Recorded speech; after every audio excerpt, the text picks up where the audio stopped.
Hello everyone, it's Just a Dad. Today I'm going to do an unboxing and a review on this Walmart HYPERTOUGH 214 piece toolkit. Now I'm always looking for a good deal. This was, I bought it for 50 bucks. So let's just see what we get. I kind of need some toolkits down at my mom's house and different things. I don't need the best quality. I just need different types of tools. So let's see exactly what we get and kind of test them out.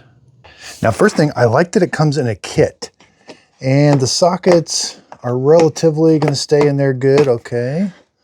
Got a little tape measure. We got a hammer, a ratchet, you know, some couple screws and whatnots, wrenches. Mainly going to use it for the screwdrivers, you know, screwdrivers and wire cutters. So these wire cutters look okay, 6-inch diagonal.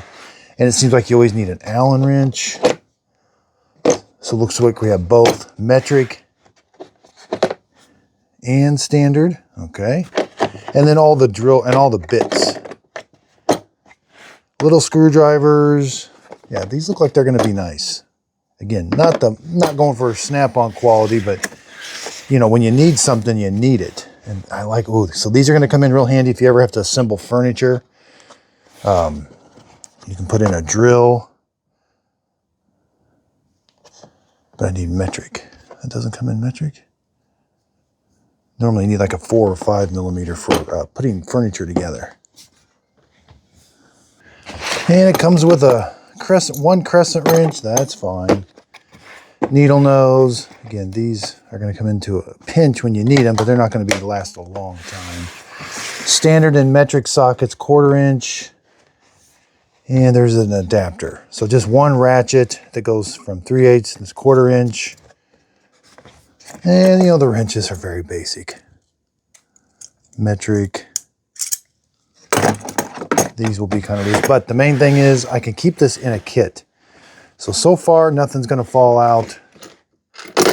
Yeah, a few of these things will fall out. So that's the main reason I got it. Just have some tools in different places for 50 bucks. I think it's a pretty good deal. I'm going to be doing more research on these, but I will put a link to this in the show description notes. I bought this with my own money. It wasn't paid for this video, but if you click on the link, the product won't cost you anymore, but I do get a small commission from the sale. So let's just measure the case. 17 inches, 13 inches. You know, this would be great to keep in a car too. 3.5 inches, and you got to cut a zip tie. Right here, there's a zip tie. Once you cut that zip tie, then you can open it and you're ready to go. Hope this video helps. Thanks everybody for watching.